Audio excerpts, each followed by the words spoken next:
Sabe aquela sensação de que quanto mais uma pessoa se esforça, menos avança? É quase como correr numa passadeira, não é? Damos tudo, mas parece que não saímos do mesmo sítio. Bem, isso tem um nome, é o paradoxo do trabalho árduo. E é precisamente esse ciclo que pode ser super frustrante que vamos tentar desconstruir hoje. Olhem bem para esta frase. Foi dita por um empresário, o Diogo. E 1,5 milhão por ano é o tipo de sucesso com que muita gente sonha, certo? Mas, por trás deste número gigante, há uma crise pessoal enorme. A pergunta é, como é que isto é sequer possível? Então temos isto. Ele trabalha dia e noite, a empresa fatura bem, mas ele sente-se completamente preso. A história do Diogo é mesmo o exemplo clássico de alguém que corre atrás do sucesso financeiro e, no processo, acaba por deitar fora o que é mais importante. É a tal sensação de correr sem sair do lugar. Vamos lá mergulhar nisto e tentar perceber qual é a dinâmica oculta que está aqui a acontecer.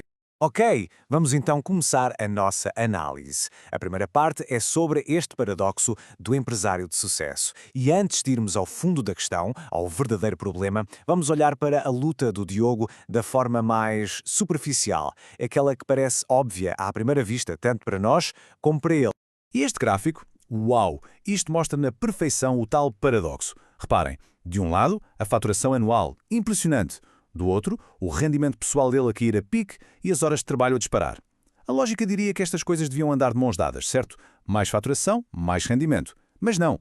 E esta desconexão, este desencontro é o primeiro grande alarme a tocar. É o sinal de que há aqui algo de muito, muito errado. E reparem na força desta frase. Dá para sentir o desespero e a exaustão, não dá? É aquela sensação clássica de estar na roda do hamster. A pessoa corre, corre, corre o mais rápido que pode, gasta toda a sua energia, mas no fim do dia está exatamente no mesmo sítio. Não avançou um único centímetro. E é precisamente este sentimento que nos leva à nossa segunda parte. A ideia de que, muitas vezes, andamos a perseguir o problema errado. Pensem bem. A reação imediata, a do Diogo, e, sejamos honestos, a da maioria de nós, seria focarmos-nos no dinheiro. Mas e se o problema financeiro for só um sintoma? E se ao tentarmos curar o sintoma, estivermos a ignorar completamente a verdadeira doença? E este é o ponto-chave de toda esta análise. Nós tendemos a olhar para os problemas de dinheiro como se fossem a doença em si. Mas, na verdade, muitas vezes são só o sintoma. É como ter febre. A febre não é a doença, é um sinal de alerta a dizer que há uma infecção a algures, certo? Pois aqui é igual. A infecção, neste caso, está na forma como se está a gerir as relações. O Diogo acredita mesmo que o problema dele é financeiro. Ele está a olhar para a ponta do iceberg, para aquilo que se vê. Mas o consultor dele, o Elton Euler, tem uma analogia genial. Diz que isso é como tentar arranjar o motor de um carro lavando os vidros. Não serve de nada. O que ele faz é forçar o Diogo a parar de olhar para a superfície e a mergulhar para ver o que está realmente lá embaixo, escondido. Isto leva-nos à terceira parte, encontrar o problema por trás do problema. Ok, mas como é que se faz isso? Como é que se vai para além da superfície? Bem, existe uma técnica. É super simples, mas incrivelmente poderosa. Basicamente, permite-nos ir descascando o problema, camada por camada, como se fosse uma cebola, até chegarmos ao centro, à verdadeira causa. Reparem bem neste processo, neste funil. Começa no topo com falta de dinheiro. Pergunta-se, ok, e qual é o problema disso? Resposta, não há fluxo de caixa. Certo, e qual é o problema de não haver fluxo de caixa? Resposta, não consigo pagar as contas a tempo. E qual é o problema disso? E de repente chegamos ao fundo da questão. Tenho de me justificar constantemente aos clientes. Viram o que aconteceu aqui? Em 4 perguntas simples, passámos de um problema que parecia puramente de negócio para um problema que é profundamente pessoal e relacional. É incrível. E agora entramos na quarta parte, que é fascinante. A armadilha escondida na solução. Porque, claro, uma vez que o Diogo pensou que tinha identificado o problema, ele criou um plano para o resolver. E olhem, à primeira vista o plano parece perfeito. Mas há sempre um mas, não é?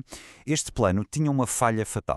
Ora, aqui está o plano perfeito do Diogo. Primeiro, vender 2 terrenos. Depois, com esse dinheiro, comprar toda a matéria-prima de uma só vez. O objetivo? Entregar tudo aos clientes em 24 horas e, com isso, acabar com as reclamações e as justificações. E, no fim, até tem ali um objetivo que parece nobre. Ter tempo para cuidar das pessoas, dos funcionários. Parece um plano lógico, não parece? Resolve o fluxo de caixa, melhora a eficiência, mas está a faltar aqui uma peça. Uma peça crucial. E a pergunta-chave é esta. A pergunta que faz o castelo de cartas todo desabar. Mas onde é que a família dele entra neste plano? No meio de todo este pensamento para o negócio, para os clientes, para os funcionários, onde está a família? A resposta é em lado nenhum. O que significa que o plano está todo construído sobre uma base completamente falhada, porque ignora a verdadeira crise que o levou a procurar ajuda. Isto leva-nos direitinhos à quinta parte e ao coração do problema, a troca entre reconhecimento e recompensa. Por que é que a família não aparece no plano? Bem, essa ausência revela a grande descoberta desta história toda. Uma troca inconsciente que o Diogo andava a fazer, provavelmente há anos, sem se dar conta. É como se tivéssemos uma balança. De um lado, o reconhecimento.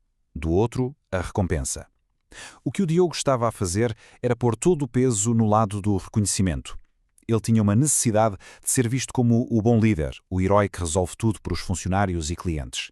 E para ter essa validação de fora, ele estava a sacrificar a recompensa verdadeira, a que realmente importa, a estabilidade e o tempo para a sua própria família.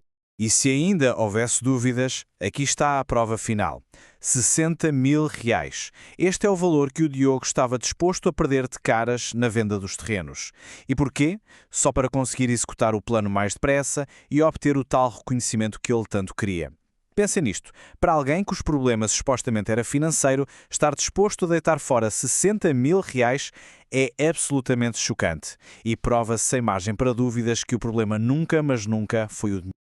O que nos leva, então, à nossa parte final. O alto custo de não fazer nada, de ficar parado. Porque o que é que acontece quando a verdade aparece?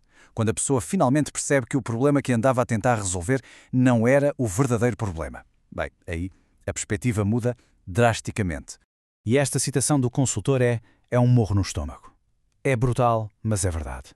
Enquanto o Diogo não tinha consciência disto, ele era de certa forma uma vítima das circunstâncias, do seu próprio padrão inconsciente. Mas a partir do momento em que o padrão lhe é mostrado, continuar a fazer o mesmo já não é ser vítima. É escolher ser cúmplice do seu próprio problema.